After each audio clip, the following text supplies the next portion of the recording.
Hello students, welcome to Divine Learning. Nutrition in plants, autotrophic mode of nutrition.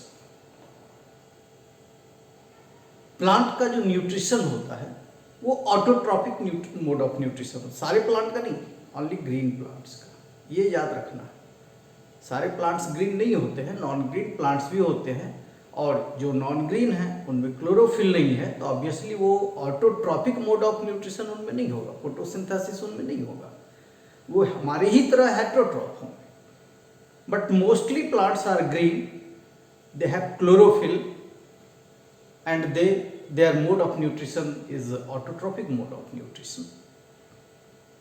Mode of nutrition उनका autotrophic होता है। Auto word जो होता है, auto means होता है सेल्फ, और ट्रॉपिक वर्ड जो होता है it is related to nutrition, getting nutrients.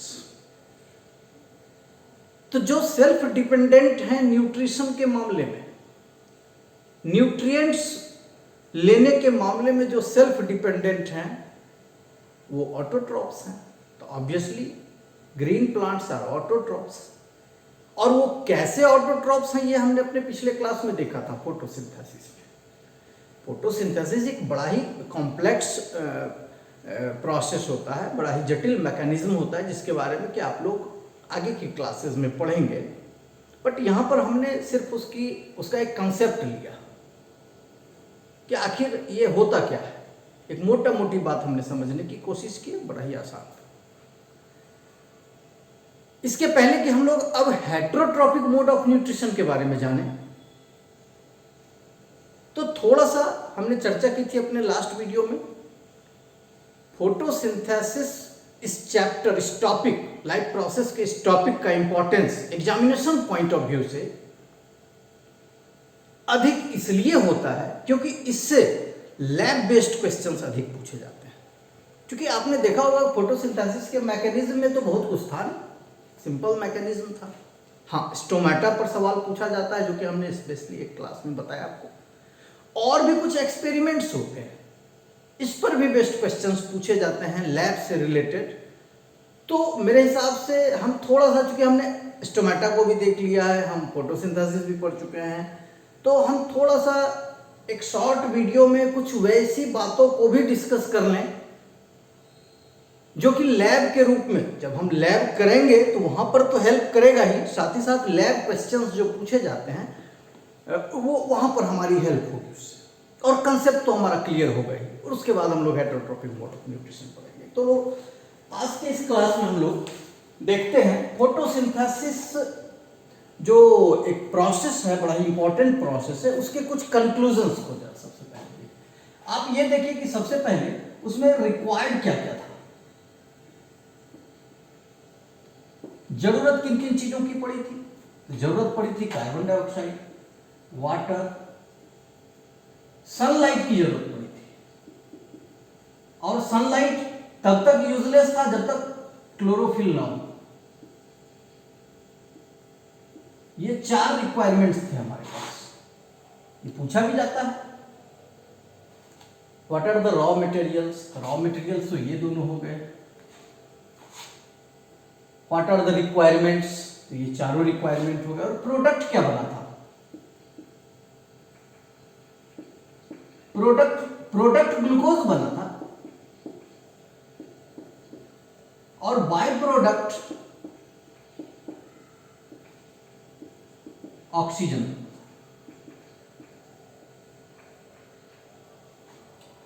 Product जो ग्लूकोज बनता है वो तो इंस्टेंट प्रोडक्ट है, तुरंत बना। जैसे किसी फैक्ट्री में बिस्किट बन रहा है तो वो तो सिंगल पीस के रूप में है, ठीक है, लेकिन वो बिस्किट उसी फॉर्म में तो डिस्ट्रीब्यूट होगा नहीं, ट्रांसपोर्ट होगा नहीं सारी जगहों पर, उसे उसकी पैकेजिंग की जाती है, ठीक है, पैकेजिंग की जाती है, और वो पैकेट्स ही पहुंचाए जाते हैं सब जगहों पर। अब जिन लोगों को खाना है बिस्किट, वो पैकेट को तोड़ते हैं और जितना बिस्किट खाना होता है उनके रिक्वायरमेंट के हिसाब से वो उससे खा लेते हैं। तो ग्लूकोज को आप समझ लीजिए सिंगल बिस्किट, और ये बन गया वहां पर बैठे जो लोग वर्कर्स हैं उन्हें अगर भूख लगी है, टपाटप ले रहे हैं, तो उसने क्या किया, डायरेक्टली ग्लूकोज को ही ले लिया, यानी कि बिस्किट को ही ले लिया, और बाकी के बिस्किट्स की पैकेजिंग होगी। तो प्लांट के बॉडी में भी ये ग्लूकोज बनता है सिंगल यूनिट के रूप में। ये सबसे सिंपल फॉर्म शुगर का होता है, सिंपलेस्ट फॉर्म ऑफ शुगर कहते हैं इसे। और प्लांट को उस वक्त अगर कुछ जरूरत है तो वो इस ग्लूकोज को यूज कर लेता है, क्योंकि आपको पता है कि ग्लूकोज एनर्जी देता है।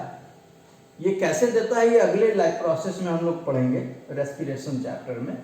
बट बाकी के ग्लूकोज जो होते हैं उनकी पैकेजिंग हो जाती है, और पैकेज होकर के ये एक नए फॉर्म में आ जाता है जिसे हम लोग स्टार्च कहते हैं।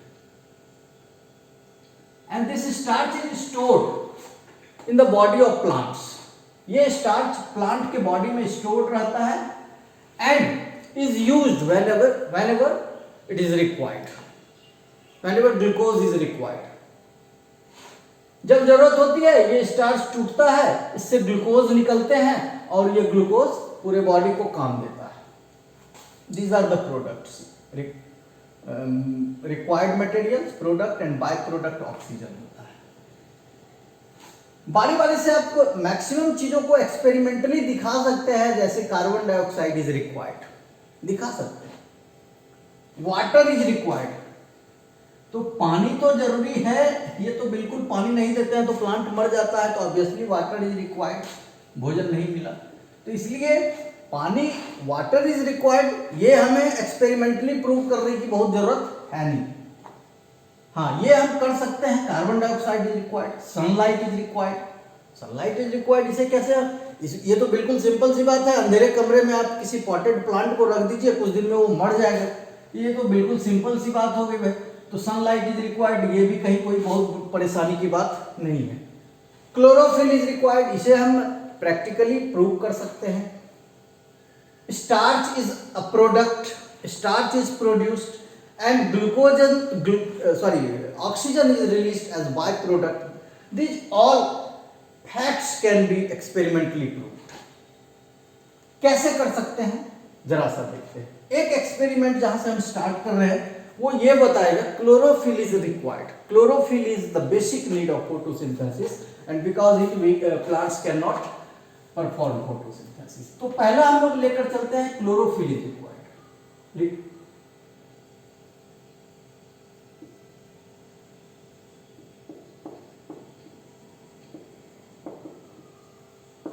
क्लोरोफिल इज रिक्वायर्ड कैसे होगा? कुछ नहीं करना है, सिंपल। एक ऐसा प्लांट ले लीजिए जिसकी पत्ती 100% ग्रीन नहीं हो। जैसे आपके पास मनी प्लांट अक्सर घरों में होता है, या फिर क्रॉटन लोग सजावट के लिए लगाते हैं। आपने देखा होगा इनकी पत्तियां 100% ग्रीन नहीं होती हैं, पैचेज होते हैं, व्हाइट या येलो कलर के भी पैचेज होते हैं।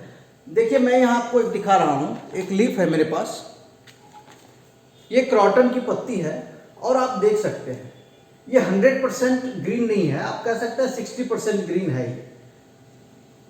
इस पर ग्रीन एंड येलो पैचेस हैं। तो हम क्या करते हैं कि इसे रखकर इसके ऊपर एक ट्रेसिंग पेपर रख लेंगे, थिन पेपर, जिससे कि नीचे वाला दिखता है, और हम उसमें उस थिन पेपर पर, उस ट्रेसिंग पेपर पर पेन से मार्क कर देंगे कि कौन कौन सा येलो वाला पार्ट था। ये सारा पार्ट येलो वाला था, ये सारा पार्ट येलो वाला है। इसे हम लोग उस पेपर पर हूबहू इस लीफ के साइज में उसे पहले ले आएंगे, और इसमें जो येलो पार्ट है यानी कि नॉन ग्रीन पार्ट्स हैं उन्हें हम लोग ट्रेस कर लेंगे। और ये अभी तोड़ना नहीं है प्लांट से, अभी प्लांट से तोड़ना नहीं है इसे, अभी प्लांट में ही लगा हुआ रहेगा। अब क्या करते हैं हम लोग, डी-स्टार्च कर देंगे। वो जो पॉटेड प्लांट है क्रॉटन का, जिसके किसी लीफ को एक्सपेरिमेंट के लिए हमने चुना है या लेंगे, उसे डी-स्टार्च कर देंगे। अब डी-स्टार्च करना क्या होता है, ये डी-स्टार्च करना क्या होता है?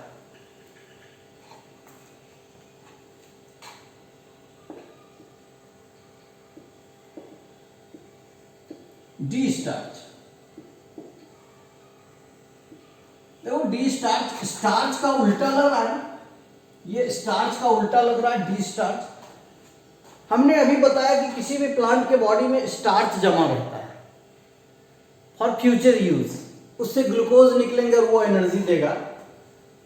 अगर हम किसी पॉटेड प्लांट को 3 दिन तक, एक अंदाज 4 दिन भी रख सकते हैं, मरे नहीं वो, अंधेरे कमरे में रख दिए दे जहां की फोटोसिंथेसिस की कोई पॉसिबिलिटी है नहीं, तो क्या होगा? सारे के सारे स्टार्च जो स्टोर्ड है उनके बॉडी में, they will be used up completely and there will be no starch in the body of plants at all. अब पूरे बॉडी में कहीं स्टार्च बचा नहीं, अब वो मरने के कगार पर है, क्योंकि फोटोसिंथेसिस हो नहीं रहा है, ग्लूकोज बन नहीं रहा है और स्टार्च खत्म हो चुका है पूरा का पूरा। आपको वेतन मिल नहीं रहा है और बैंक बैलेंस सारा खत्म हो चुका है, तो अब क्या उपाय? तो 3 दिन तक किसी भी पॉटेड प्लांट को अंधेरे कमरे में रख दिया, समझिए उसका सारा स्टार्च खत्म हो गया, अब उसमें कहीं स्टार्च नहीं है। इस प्रोसेस को ही कहते हैं डी स्टार्चिंग, इसे कहते हैं डी स्टार्चिंग। इसे हमने डी स्टार्च कर दिया। अब हम उसे निकालेंगे एक्सपेरिमेंट के लिए। ये तो एक्सपेरिमेंट से पहले का प्रोसेस हुआ कि चलिए जब हम जिस दिन हमें ये एक्सपेरिमेंट करना है उसके 3 दिन, उससे पहले 3 दिन तक इसे डिस्चार्ज कर दिया। अब इसे हम निकालेंगे एक्सपेरिमेंट। क्या करना? 3 घंटे तक उसे धूप में छोड़ देंगे, यानी कि भूखा है पूरी तरह से और जमकर फोटोसिंथेसिस करेगा, जमकर फोटोसिंथेसिस करेगा। 2 घंटे में ही काम भर हमारा हो जाएगा फोटोसिंथेसिस। अब हम एक पत्ती को तोड़ लेंगे उससे, अब हम उससे एक पत्ती को तोड़ेंगे और उसके बाद अब इसके नॉन ग्रीन पार्ट्स को ट्रेस करके रख लेंगे कि कहां कहां नॉन ग्रीन था। पहले तो पूरे पत्ती का साइज और उसके बाद इसके अंदर कहां कहां नॉन ग्रीन था, इसे ट्रेस करके रख लेंगे। ठीक है, अब हम एक्सपेरिमेंट स्टार्ट करेंगे। इस पत्ती को पहले पानी में 5 मिनट तक के लिए बॉईल कर देंगे। पानी में बॉईल करने का मकसद होता है इसके सेल्स को मार देना। चलिए सेल मर गया। अब उसके बाद उस पत्ती को पानी से निकाला जाएगा और अब उसे अल्कोहल में बॉईल कर देंगे कुछ देर के लिए। अल्कोहल में बॉईल करने का पर्पस यह होता है कि ठीक है हमने इसके सेल्स को मार दिया, लेकिन इसके अंदर तो क्लोरोफिल मॉलिक्यूल्स जो भरे हुए थे वो तो हरे रंग के थे ना। हमारा जो एक्सपेरिमेंट है यहां पर, आप आगे चल करके अभी देखेंगे, वो कलर से रिलेटेड है, इसलिए इसके कलर को भी खत्म करना है। तो इसके क्लोरोफिल के कलर को खत्म करने के लिए इसे अल्कोहल में बॉईल कर देंगे। अल्कोहल इसके क्लोरोफिल के इफेक्ट को, उसके कलर को खत्म कर देगा। सेल तो मर ही गया है, लेकिन एक सावधानी यहां बरतना होता है कि अल्कोहल तो आप जानते हैं कि वो खुद एक फ्यूल होता है, इन्फ्लेमेबल होता है। तो वैसी स्थिति में डायरेक्टली अल्कोहल को आग पर नहीं चढ़ा देना है। किसी कंटेनर में पानी गर्म हो रहा है और इसे एक बीकर में थोड़ा सा अल्कोहल लेके उसमें पत्ती को डाल करके और उस बीकर को उस पानी में डालना है और सावधानी से पकड़े रहना है। यानी कि डायरेक्ट हीट नहीं दे रहे हैं, डायरेक्ट फ्लेम उसे नहीं दे रहे हैं, गर्म कर रहे हैं इनडायरेक्टली है। कुछ देर तक अल्कोहल में भी जब बॉयल हो गई ये पत्ती, तो अब देखेंगे कि पूरी की पूरी लीफ जो है वो कलरलेस हो गई है, बिल्कुल फेंट हो गया। अब कहीं कोई कलर दिख नहीं है, इनके सेल्स भी मर गए और क्लोरोफिल का जो ग्रीनिश इफेक्ट था वो भी खत्म हो गया। अब हम आयोडीन सॉल्यूशन लेंगे, आपके लेबोरेटरी में होता है आयोडीन सॉल्यूशन, और पूरे लीफ पर इसे एक पेट्री डिश पर रख करके पूरे लीफ पर आयोडीन सॉल्यूशन, अगर ड्रॉप बाय ड्रॉप नहीं हो रहा है तो एक ब्रश लीजिए, ब्रश को भिंगाइए आयोडीन सॉल्यूशन में और पूरे पत्ती पर लगाने की कोशिश कीजिए आयोडीन सॉल्यूशन। और आपने नीचे के क्लासेस में, परहैप्स शायद क्लास 7 में या 6 में आपने पढ़ा होगा कि स्टार्च जो होता है उस पर अगर आयोडीन सॉल्यूशन पड़ जाए, स्टार्च पर अगर आयोडीन सॉल्यूशन पड़ जाए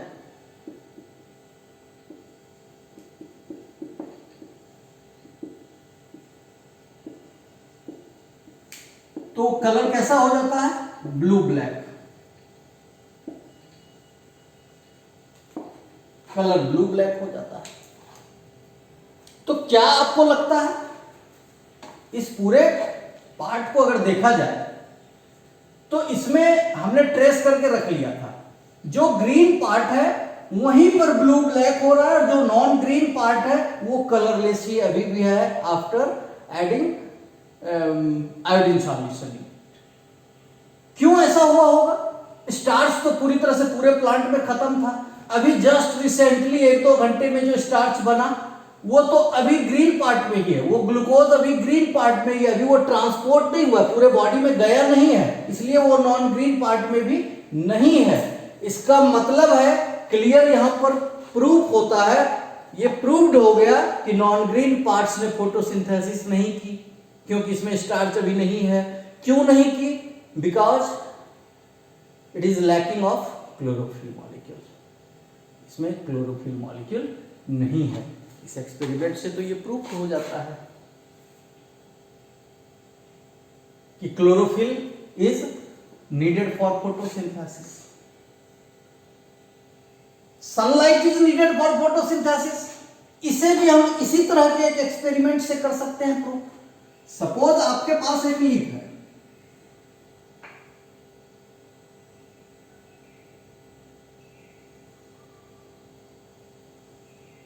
ये लीफ है आपके पास, ठीक है,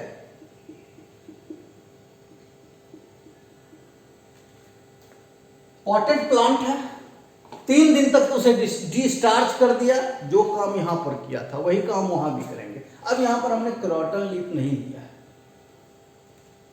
ऐसा लीफ लिया है, एक कॉमन एक सिंपल लीफ जिसमें कि 100% लीफ जो है वो ग्रीन हो और उसमें क्लोरोफिल हो। चलिए कोई बात नहीं है, ले लिया। लेने के बाद अब क्या होगा?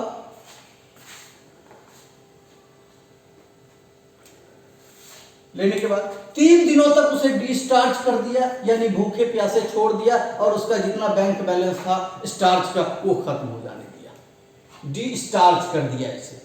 अब हम इसे फिर से एक्सपेरिमेंट के लिए ला रहे हैं। क्लियर है कि प्लांट में कहीं भी लीफ में हो या किसी भी पार्ट में कोई स्टार्च नहीं बचा है।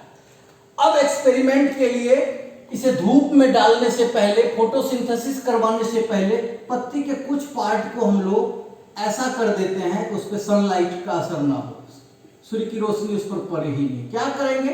एक ब्लैक पेपर इस पर बांध देंगे बीच में, इतना ब्लैक पेपर। ब्लैक पेपर आप जानते हैं सनलाइट को खुद ही एब्जॉर्ब कर लेगा, है ना, और ये अंदर इसको, इस लीफ को, इस क्लोरोफिल को सनलाइट मिलने नहीं देगा। क्लिप वगैरह से बढ़िया से इसे, या रबर से, जिस तरह से भी हो, रबर से तो पत्ती मुड़ जाएगी, क्लिप से इस तरह से ब्लैक पेपर लपेट दिया इतने बड़े एरिया में। यहां पर आप ट्रेस भी कर दीजिए पेंसिल से या पेन से कि भाई यहां से यहां तक हमने इसे बांधा है। हमारा पर्पस क्या है कि जब हम इसे धूप में रखें एक्सपेरिमेंट के लिए, तो ये पार्ट और ये पार्ट, इसको तो सनलाइट मिले बट इतने पार्ट को सनलाइट नहीं मिले। देखते हैं क्या होता है। तो इसे 1-2 घंटे के लिए सनलाइट में, अब इस पॉटेड प्लांट को, जिसके 1 या 2 लीफ को हमने इस तरह से एक्सपेरिमेंट के लिए तैयार किया हुआ है, रख देंगे। क्या होता है? 1-2 घंटे के बाद अब हम उसे निकालते हैं, उस पत्ती को तोड़ते हैं, और यही एक्सपेरिमेंट फिर से दोहराते हैं। पहले पानी में बॉईल करते हैं, फिर अल्कोहल में बॉईल करते हैं, और उसके बाद आयोडीन सॉल्यूशन से भिगोते हैं पूरे लीफ को।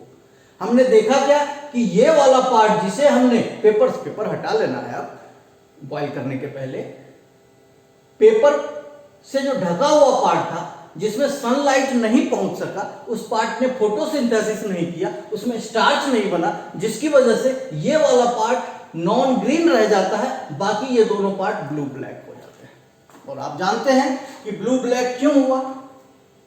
स्टार्च जब आयोडीन सॉल्यूशन से रिएक्शन करता है तो ब्लू ब्लैक कलर होता है, और बीच वाले पार्ट ने फोटोसिंथेसिस किया ही नहीं, इसमें स्टार्च है ही नहीं। यहाँ तो ये भी प्रूव्ड हो गया कि chlorophyll is sunlight is needed. तो यहीं पर 2 एक्सपेरिमेंट हमने देखा, chlorophyll is needed for photosynthesis and sunlight is also needed for photosynthesis. 2 experiment हमने देख लिया। तीसरा होता है carbon dioxide is needed for photosynthesis. Carbon dioxide, तो कार्बन डाइऑक्साइड का रिक्वायरमेंट जो है वो बड़ा ही बढ़िया एक एक्सपेरिमेंट है, इसे बेल जार एक्सपेरिमेंट कहते हैं।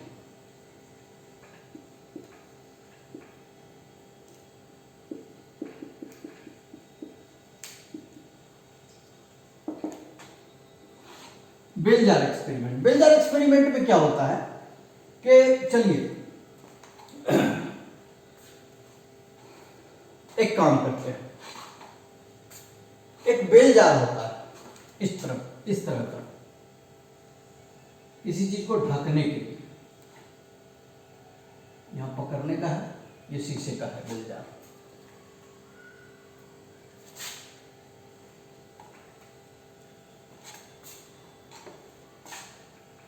जैसे बयाम होता है ना, उसी टाइप का, लेकिन नीचे इसका पैंदी नहीं रहता है, बॉटम नहीं रहता है, कहीं भी इसे रख दिए कोई भी चीज ढक गया, इसे ही कहते हैं बेल जार।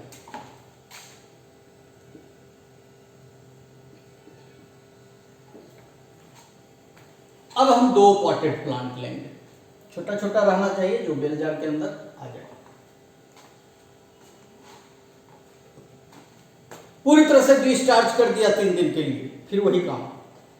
एक्सपेरिमेंट हम जब स्टार्ट करेंगे तो 0 से स्टार्ट करेंगे ना, 0 स्टार्ट से हमें एक्सपेरिमेंट स्टार्ट करना, इसलिए उसे डिस्चार्ज कर देते हैं। चलिए 3 दिन तक डिस्चार्ज कर दिया दोनों पॉटेड प्लांट को, और अब लाए हैं एक्सपेरिमेंट के लिए। क्या करना है, दोनों पॉटेड प्लांट को रख दिए, दोनों पॉटेड प्लांट को यहां हमने रख दिया। सपोज ये पॉटेड प्लांट है, चलो बहुत छोटा बनाना पड़ेगा, ये पॉटेड प्लांट है और इससे एक प्लांट है।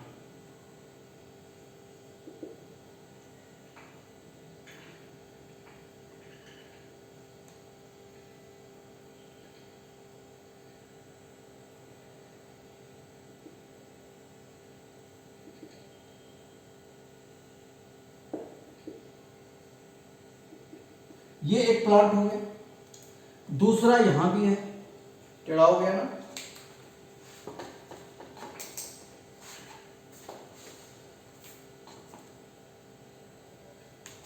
चलो अब टेढ़ा नहीं हुआ। ये एक और पॉटेड प्लांट हमने लिया है और इससे भी एक प्लांट, थोड़ा बड़ा हो रहा है, बड़ा नहीं होना है, फिर बेल जार के अंदर आएगा नहीं।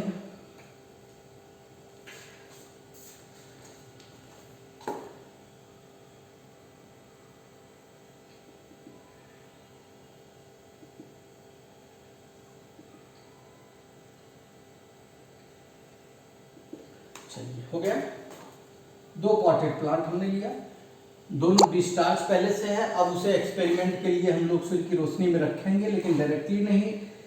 एक पॉटेड प्लांट के बगल में हम एक प्लेट में या किसी भी बर्तन में थोड़ा सा रख देते हैं potassium hydroxide solution, KOH। Potassium hydroxide solution की खासियत क्या होती है, it absorbs carbon dioxide. Carbon spaceship वगैरह को CO2 फ्री करने के लिए वहां पर पोटासियम हाइड्रोक्साइड का यूज किया जाता है, वहां पर कार्बन। अभी हम चाहें कि इस कमरे में जितना, इसे पहले तो पूरी तरह से पैक कर दें और इसके अंदर जितना भी कार्बन डाइऑक्साइड है उसे खत्म कर दिया जाए, तो करने के लिए यहाँ पर कुछ पोटासियम हाइड्रोक्साइड का इंतजाम करना पड़ेगा। It will absorb carbon dioxide, ये कार्बन डाइऑक्साइड को एब्जॉर्ब कर लेता है, पोटासियम कार्बोनेट बनाता है। खैर वो तो केमिस्ट्री की बात है। फिलहाल तो यहां पर हमने KOH रख दिया, और अब इस पूरे सेटअप को हम एक बेल जार से भर देते हैं, और इसे भी इसमें नहीं रखते हैं। This is setup number A और ये B। तो ये टेढ़ा हो गया लगता है,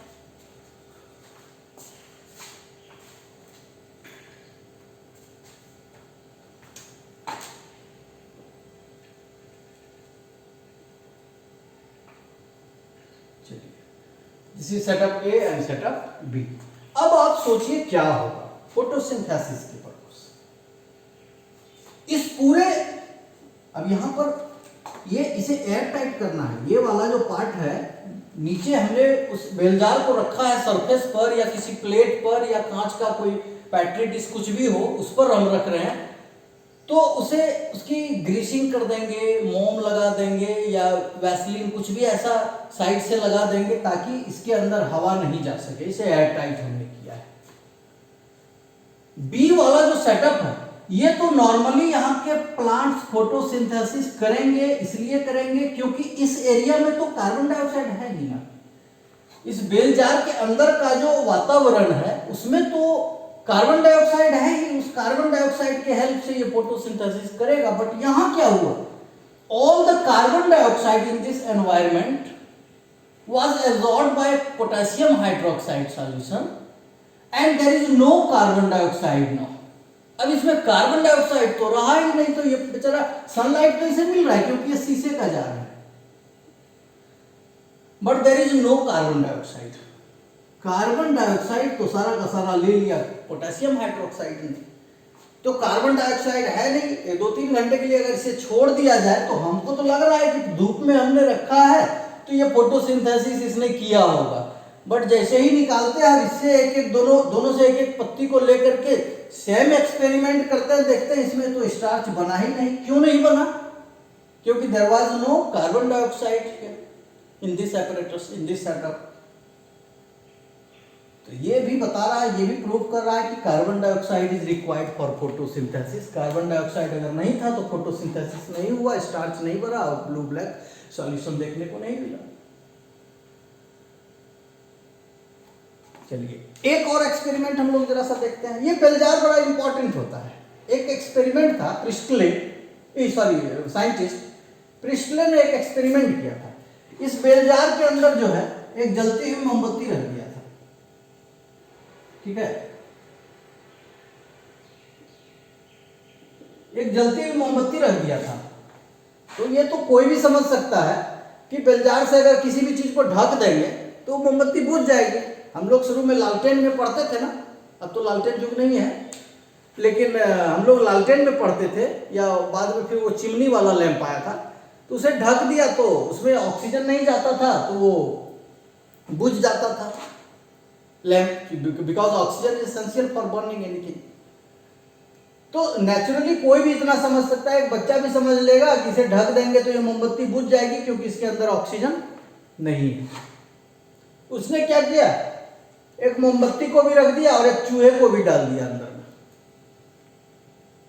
तो देखा क्या कि दोनों को परेशानी कुछ देर के बाद होने लगी, क्योंकि अंदर में जितना भी ऑक्सीजन था वो कंटिन्यूअसली यूज हो रहा है। किस किस काम में यूज हो रहा है, मोमबत्ती भी उसे यूज कर रही है जलने के लिए और चूहा भी सांस लेने के लिए यूज कर रहा है, और रिटर्न में हो क्या रहा है, कार्बन डाइऑक्साइड इसमें बढ़ता चला जा रहा है। तो कुछ देर में देखा क्या कि चूहा भी मर गया, मोमबत्ती भी बुझ गई। तो ये तो बता रहा है कि oxygen is essential for photosynthesis, oxygen is essential. लेकिन एक दूसरा एक्सपेरिमेंट जो कि इंटरेस्टिंग है, इतने से प्रिस्टले का जो ये एक्सपेरिमेंट बस इतना ही भर नहीं था। उसने क्या किया, एक चूहा एक मोमबत्ती के साथ एक पॉटेड प्लांट भी इस बेल जार के अंदर डाल दिया। अब क्या होगा, पॉटेड प्लांट उस कार्बन डाइऑक्साइड को यूज कर रहा है, दिन का समय है, सनलाइट है अवेलेबल, तो पॉटेड प्लांट उस सनलाइट को यूज कर रहा है। सनलाइट को यूज करने के बाद वो फोटोसिंथेसिस करेगा, तो कार्बन डाइऑक्साइड जो रिलीज हो रहा है चूहे से और बर्निंग ऑफ कैंडल से, that carbon dioxide is continuously being used by this potted plant, and in return this potted plant is releasing oxygen। जितना कार्बन डाइऑक्साइड ले रहा है उतना ही ऑक्सीजन रिलीज कर रहा है, क्योंकि आपने देखा होगा फोटोसिंथेसिस के एक्सपेरिमेंट में 6 कार्बन डाइऑक्साइड अगर हमने लिया था तो प्रोडक्ट में 6 ऑक्सीजन निकलता है।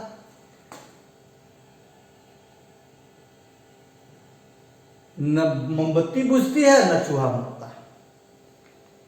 This is the importance of a plant for us, for all living beings, for all heterotrophs। इसका मतलब क्या हुआ, प्लांट ने ऑक्सीजन, कार्बन डाइऑक्साइड लिया और ऑक्सीजन रिलीज किया।